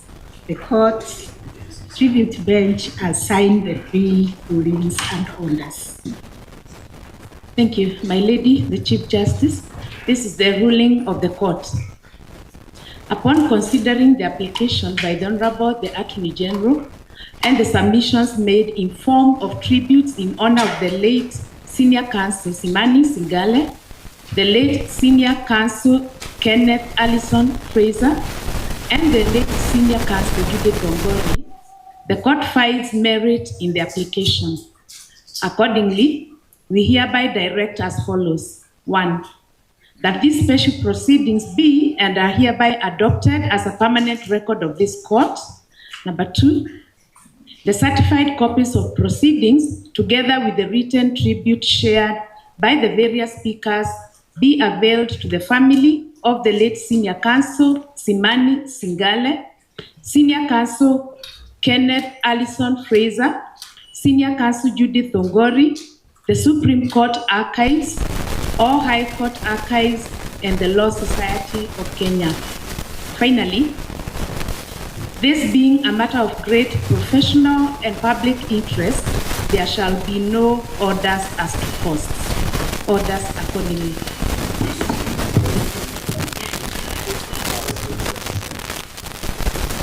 Thank you so much, Chief Justice and the presiding bench.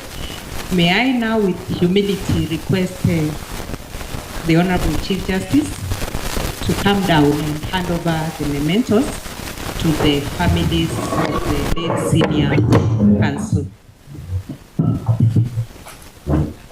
I'll start with the family of the late senior counsel Simani Sangale, and may I request the former Attorney General, Senior Counsel Amos Wako, to receive the mementos on behalf of the family.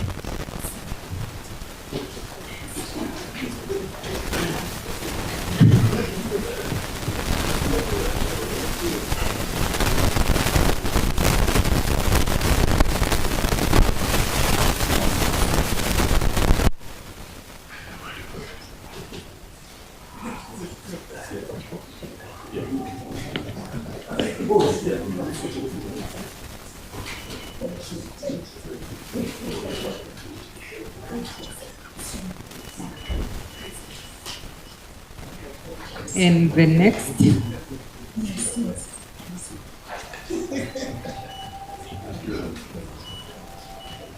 next family is the representative of the family of the late senior counsel, Kenneth Freser, the Dentos family.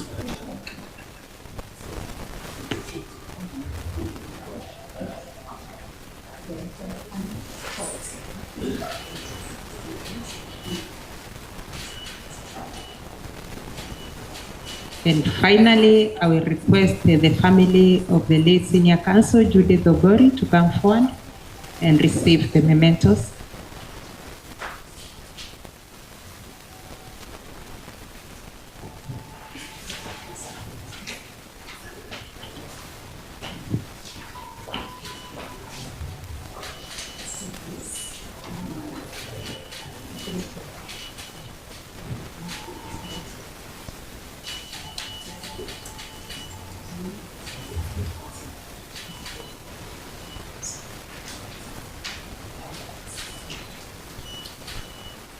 Thank you, Honorable CJ. You can kindly take your seat.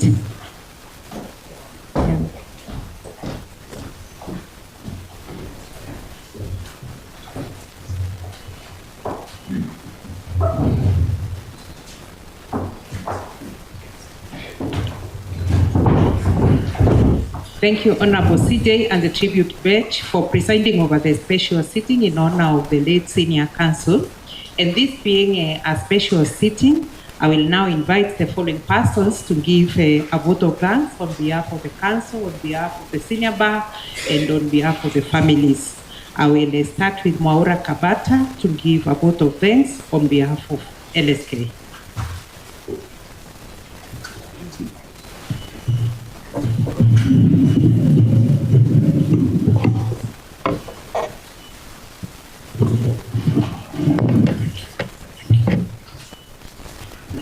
The Honorable Chief Justice and the tribute bench, allow me to take 1 minute to give a vote of thanks on behalf of the Law Society of Kenya as well as the organizing committee. My name is Mwaura Kabata, LSK Vice President, and I was warned by the young, energetic group of lawyers behind the senior counsels that if I do not recognize them, then I will have to take a seat on this side when I go back to sit. I fear them as well as I respect them. May it please this Honorable Court, Honorable Chief Justice, esteemed justices, family members of our departed beloved members, invited guests, ladies and gentlemen, it is both a privilege and an honor to stand before you this afternoon.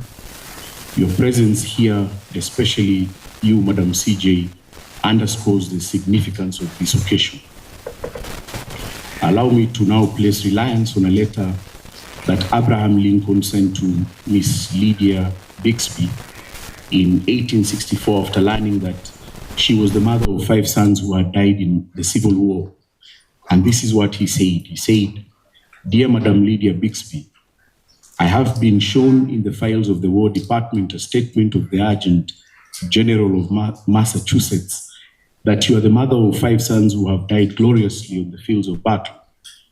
I feel how weak and fruitless must be any word of mine which should attempt to beguile you from the grief of a loss so overwhelming. But I cannot refrain from tendering you the consolation that may be found in the thanks of the Republic they died to save. I pray that our Heavenly Father may assuage the anguish of your bereavement and lead you only the cherished memories of the loved, now lost, in the solemn pride that must be yours to have laid a price so costly upon the altar of freedom. Yours very sincerely and respectfully, Abraham Lincoln. Jaji mkuu na majaji wenzako, nichukue fursa hii kupeperusha risala zangu za kumbukumbu kwa mawakili watatu tajika ambao tumefunga faili zao hivi leo. Pia nichukue fursa hii kukushukuru wewe Jaji Mkuu kwa dhati kwa kikao hichi adhimu na azizi. Pia kukubali maombi ya mwakilishi wa mwanasheria mkuu kufunga faili hizi tatu, na pia kwa kubuni kamati niliyomo ndani kama mwenyekiti mwenza wa Mheshimiwa Letizia Washira na wanakamati wote waliowezesha na kutayarisha ratiba na kipindi hiki cha heshima. Shukuru baraza la mawakili tajika na mawakili wote waliokuja mbele ya koti hii spesheli, ikiwemo leo ni Ijumaa, mawakili wengi huwa hawavai suti, bila kusahau familia za wenda zao, mawakili wetu tajika, jamaa na marafiki. Mwenyezi Mungu Rahim awazidishie amani na kumbukumbu za wapendwa wenu na wetu. Kama naibu wa Law Society of Kenya, tunazidi kuwaombea ukakamavu familia zote tatu, upendo, amani na maelewano. Mwenyezi Mungu azidi kuwabariki na kuwapa neema nyote mliohudhuria kesi hizi tatu jumuika. Wakatabahu. Asanteni sana. Thank you, Mr. Kabata. I will now call upon Mr. John Thongori to give a vote of thanks on behalf of the 3 families.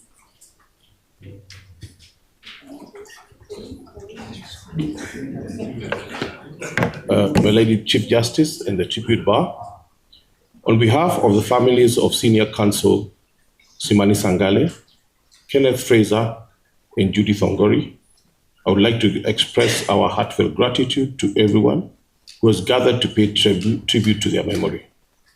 To the Chief Justice, the Judiciary, the Senior Counsel Bar, the Law Society of Kenya, other distinguished speakers, colleagues, and friends, thank you for coming together to celebrate their lives, legacy, and contributions to the legal profession.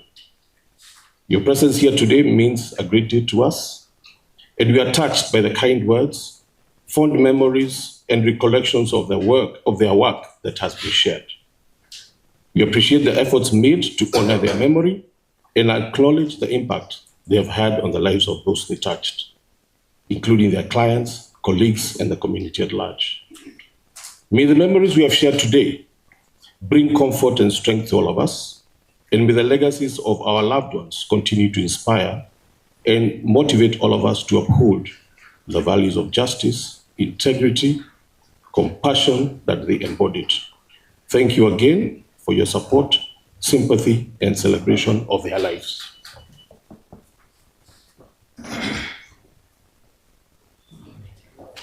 Thank you, John. And finally, let's have Senior Counsel Charles Kajama to give a vote of thanks on behalf of the Senior Counsel Bar.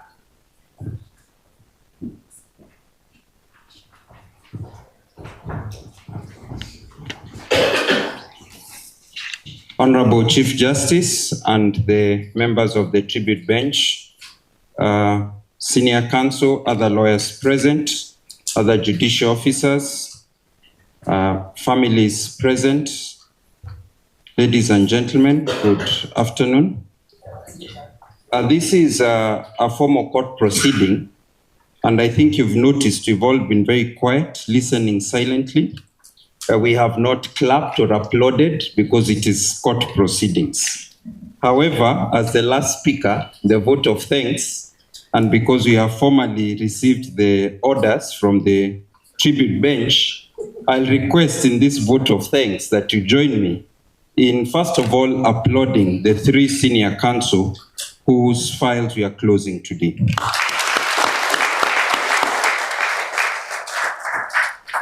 There have been 4 cohorts of senior counsel admitted, too few, many more to come in the days, months, and years ahead. Simani Sangale, senior counsel, the late, is from the first cohort that was admitted in 2003. Ken Freser, senior counsel, the late, is from the second cohort that was admitted in 2013. And Judy Thongori, senior counsel, the late, is from the third cohort that was admitted in 2020. Those senior counsel who are present, who have shown with their presence and participation, both those physically present, virtually present, who have graced this occasion, we want to also appreciate them with a round of applause. You are wondering where the 4th cohort is. I am here standing before you from the 4th cohort. When we were admitted in a ceremony by the Chief Justice a few years ago, I remember there was emphasis on the fact that the office of the advocate of senior counsel is one that requires especially participation in continued mentorship, excellence in the legal profession, service to the bar and to the profession.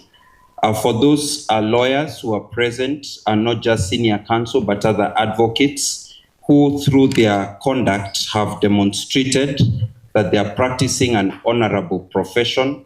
Those who have joined us here, we also want to give a round of applause.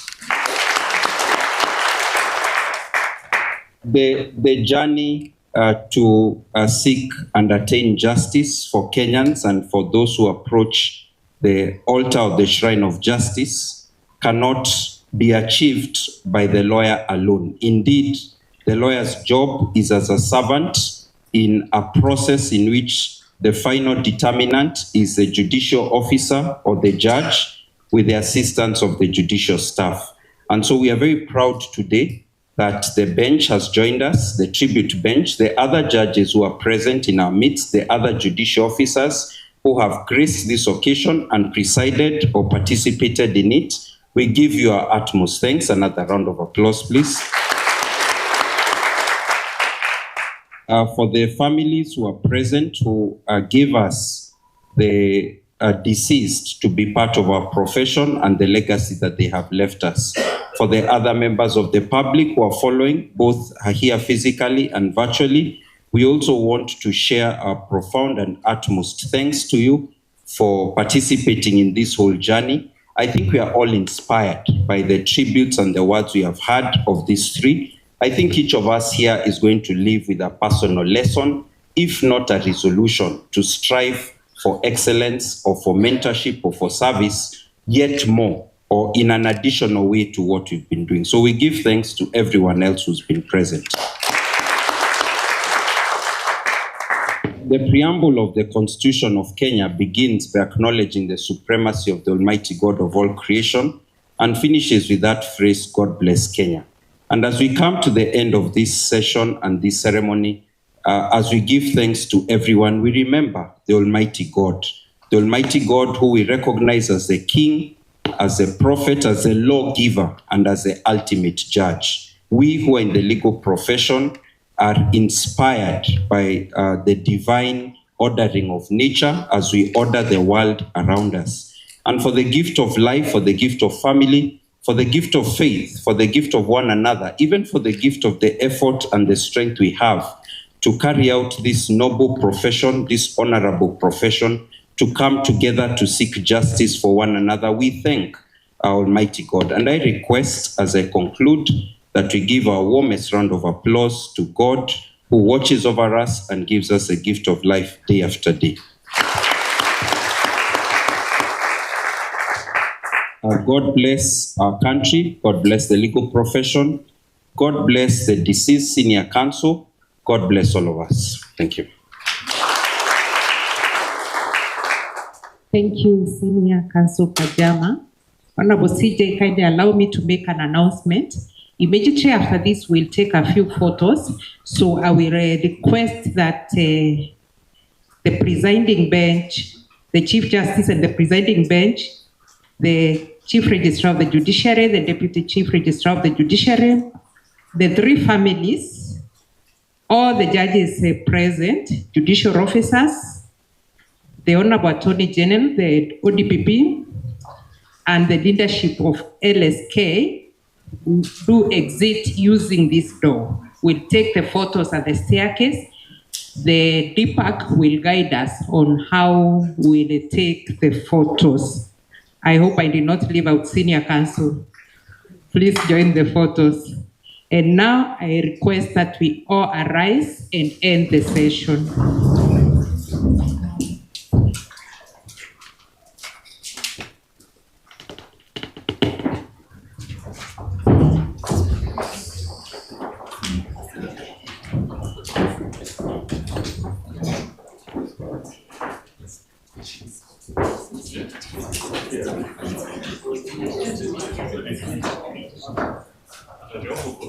Please join the CJ for the photos.